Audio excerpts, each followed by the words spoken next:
Hi there, I'm Vincent Bos, and I'm a life coach, relationship coach, and breakup coach. You can change the language of this podcast in the YouTube video settings. And in today's podcast, we're going to be discussing why they come back when you move on. I provide audio coaching for breakup recovery, trying to get an ex back, attracting someone new, and life coaching. Visit www.dateme.tips for more details. Please check your spam and junk folders if you are expecting an email from me. Subscribe to my weekly support emails. The link is in the description. So now let's get back into today's podcast. And today we are discussing why they come back when you move on. So if you have been dumped and want to try to get your ex back, you may have heard people say, well, as soon as you move on, they'll come back. But is this true?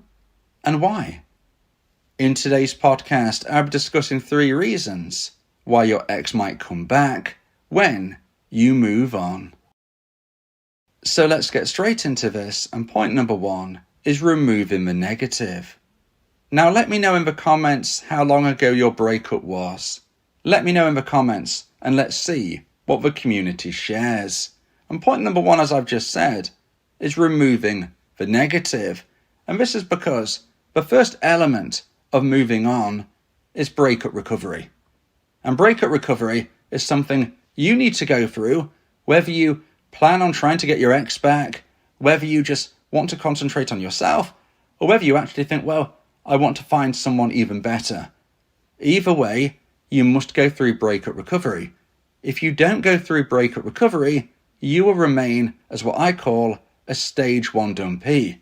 And a stage 1 dumpee is someone who thinks of their ex-dumper 24/7. Whether you are lying in bed, whether you are with friends and family, whether you are at work, it doesn't matter where you are or what you are doing, you are thinking of your ex 24/7. Not only is that not healthy, but it's not productive, is not going to help you live your life the way that you want to live it, which is through happiness. We all want to live and experience happiness. You will not be able to do that as a stage 1 dumpee. It's a horrible time. It's an anxious time. And it's a time where you are very unlikely to achieve any of your goals. So you need to try and move through this initial stage of being a dumpee. A stage 1 dumpee, like I've said, is not going to be somewhere that you want to stay around for long. But unfortunately, there is no time limit. Being a stage 1 dumpee might take you weeks, might take you months, might take you years. There is no official time limit. It's more about how quickly you move through the process. You can't just set your watch to it. Everything is on an individual basis. And your opportunity of moving through stage 1 as smoothly as possible, and when I say smoothly, I have to be honest, it is going to be a rough ride at times, but you getting through as smoothly as possible will depend on your breakup recovery. And this is why it's so important to focus on breakup recovery. So how do you do that? Well, there are many ways you can try and get through this difficult first element. However, what I would say is that talking to people absolutely helps. So you need to be speaking to your friends and to your family, but please make sure they are not directly connected to your ex-dumper, because if they are, they will pass information on. Whether they tell you they will or they won't, sadly, they likely will. And if that happens, well, your chances of getting your ex back are going to decrease, because even if there is the best intentions of passing information on to your dumper, this will likely make your ex feel pity towards you. That's not going to help, okay? So we don't want to be speaking to people who are going to pass information on to your dumper. Friends and family are ideal if there is no direct connection. Other than that, you may want to consider a doctor, a counsellor, or maybe even myself via my audio coaching service. Either way, you need to talk, because bottling up your emotions is not going to help you through this difficult time. If you have tried to bottle up your emotions, I'm sure you've seen the result. Negativity. Negativity will come through every pore in your body because you don't have that emotional release. The negativity could come through as frustration, as bitterness, as anger.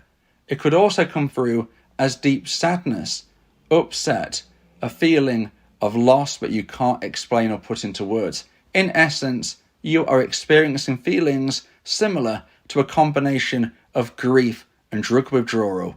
All of this negativity is swimming around you, and you are not going to be able to achieve any of your goals whilst you are in this mindset. So removing the negative is absolutely crucial when we are trying to move through as a stage 1 dumpy and beyond into stage 2 and moving through the breakup recovery phase. And today's podcast is about the concept of why they might come back when you move on. And you can't move on until you've gone through breakup recovery. So everything has to happen in order. If you imagine a stack of dominoes stood up, okay, you knock one, it knocks me over, it knocks me over. You can't just go halfway through in that regard. We need to be making sure that every domino has been knocked down, because if it hasn't, there's going to be lingering things in your mindset. And the first step, the first domino to knock down in that order is going through that breakup recovery and removing that negative. Now you might think, well, how do I know when I've moved through breakup recovery? Well, that first step is you won't be feeling negative most of the time. I say most because unfortunately there will always be fleeting moments where thoughts, maybe via a trigger, are going to come into your mindset, and you will feel that sadness. You will feel that frustration. That's natural, that's normal, that is life. But it shouldn't be overwhelming you. You shouldn't be drowning in it. So if you feel you are drowning in it, that is where you know you are a stage 1 dumpy. That is where you know you are still working through that breakup recovery. And that is the first step, working through it, finding ways to take your mind off your ex, to grow as a person, to improve yourself. All of those things and more is going to help you on your journey through breakup recovery to the point of where you feel you're removing those negatives and on that ultimate path to hopefully getting your ex back via moving on. So now let's get into point number 2 and the second point of today's podcast. Please give this video a like and let me know your thoughts in the comments. If you like my content, subscribe to the channel to keep updated. And point number 2 is time. So today we're speaking about why they come back when you move on. And we've already spoken about removing the negative. The first element of moving on is getting through that breakup recovery. Now, as I said, this could take different people, different lengths of time. Some people claim to have done it within weeks, although I am skeptical really at that time frame. Some people say months. Some, unfortunately, move into a bracket of years. What we can see is that it does take a length of time, which we would all hope would be quicker and sooner than it actually is. But that isn't the only part of moving on. Yes, okay, you've finally got through that breakup recovery, but then you need to be in a real position of where you feel moving on is achievable. So when we combine the breakup recovery time and then we consider the time it takes to move through as a stage 2 dumpy and beyond, what we can see is, I keep saying that word, time. So there is going to be a length of time which, as I've already mentioned, we all wish was quicker and sooner. You move through stage 1 as a dumpy and you move into stage 2. And stage 2 is where you are thinking of your ex, and if they were to contact you, you would be very happy perhaps to reconnect with them, but you are now open to possibly date other people, although not in a sense where you would be with them forever. Maybe you will go on a dating app and maybe you will go on one date, but perhaps you kind of talk about your ex all the time and they don't want to see you again. Or maybe you're thinking to yourself, well, look, I'm going to find somebody who's in a similar mindset and position to myself, and we will see if we go down the same path of what we both want to be doing as consenting adults. You know where I'm going here, but it's not going to be serious, because if my ex-dumper was to contact me, click of a finger, I'm gone and I'm going back to them. So in essence, being a stage 2 dumpy is you are no longer thinking of your ex 24/7. You are somewhat open to perhaps going on a date or two, but the reality is, as soon as your ex-dumper reaches out to you, you would run back to them as quickly as possible. So you're not looking for anything serious. You're not in a real mindset of moving on. You're just kind of thinking, well, I'm now happy to pass the time. I'm not going to sit at home alone, twiddling my fingers. Instead, I'm going to kind of get out there. I'm going to kind of meet people and maybe date and maybe even be intimate, but I'm never going to say I'm committed to that person. I'm never going to say we are boyfriend or girlfriend, let alone anything more than that, because I'm still wanting my ex. But it's all about moving through the process. Stage 1, stage 2. You're moving through that process towards quote unquote moving on. And that is why we'll start to see that your ex-dumper might come back to you. But again, why does that happen? Why does that help? Well, we've already seen some progress. We've already seen you move through that initial step of breakup recovery.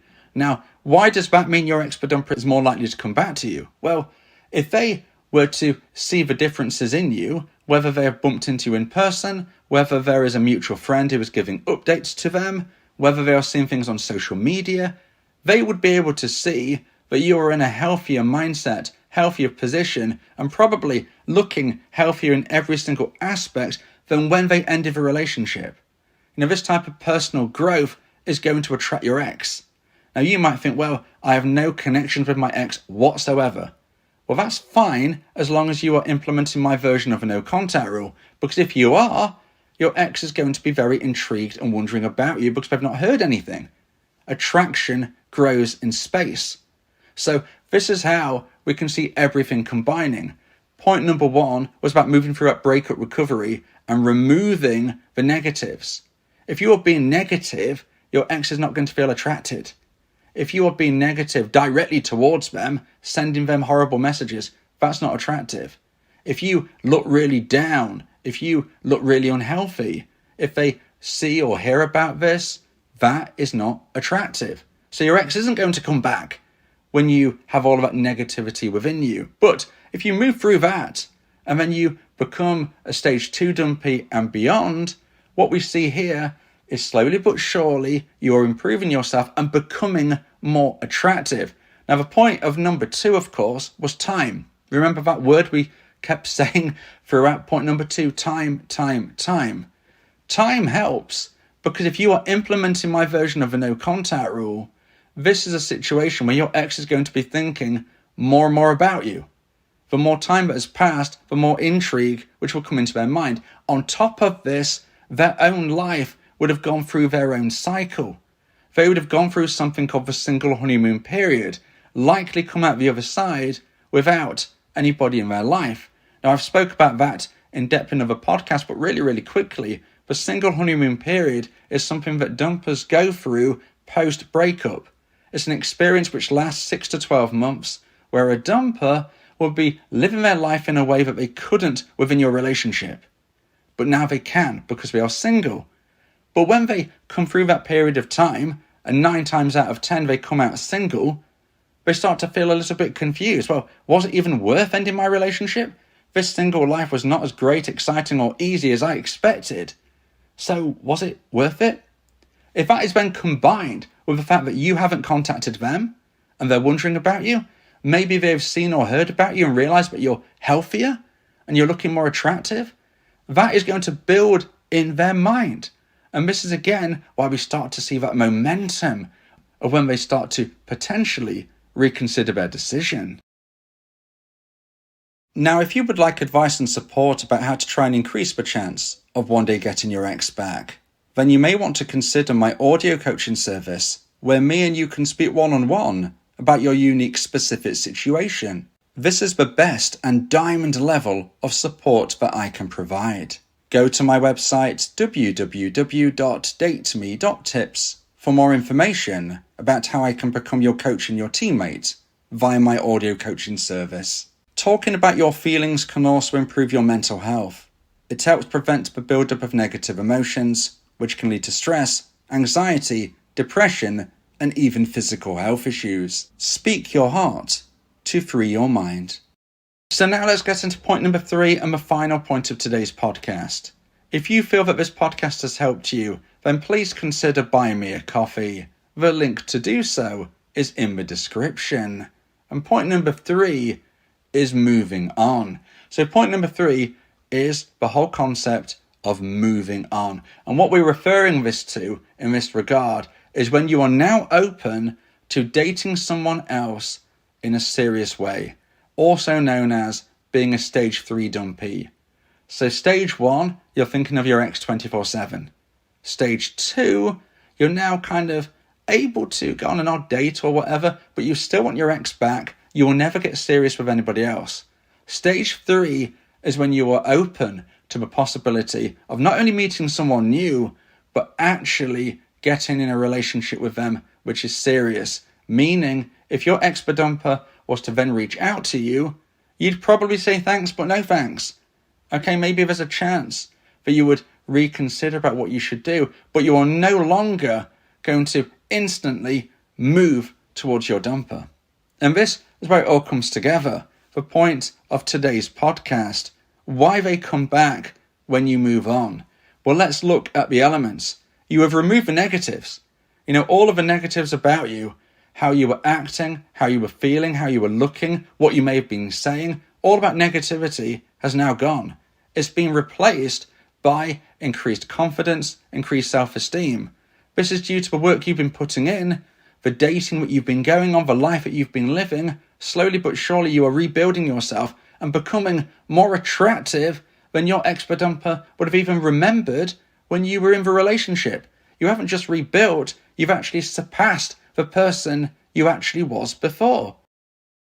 So when we combine those elements, and now you're at the stage where you are not caring whether you get your ex back or not, that almost nonchalant attitude will resonate with other people, because there was some research done which showed that people are more attracted to others whose feelings are unclear. Now, what does that mean? Well, it means that your ex-dumper will almost feel that attitude shift if and when they hear about you, if and when they see something online, and especially if they hear nothing at all. Because if you've implemented my version of a no contact rule, that is the biggest sign of them all as the months tick by that you are no longer waiting on your dumper. And all of this combined can increase the chance of your ex-dumper wondering about you, missing you, regrowing that level of attraction to the high point of when they want to reach out.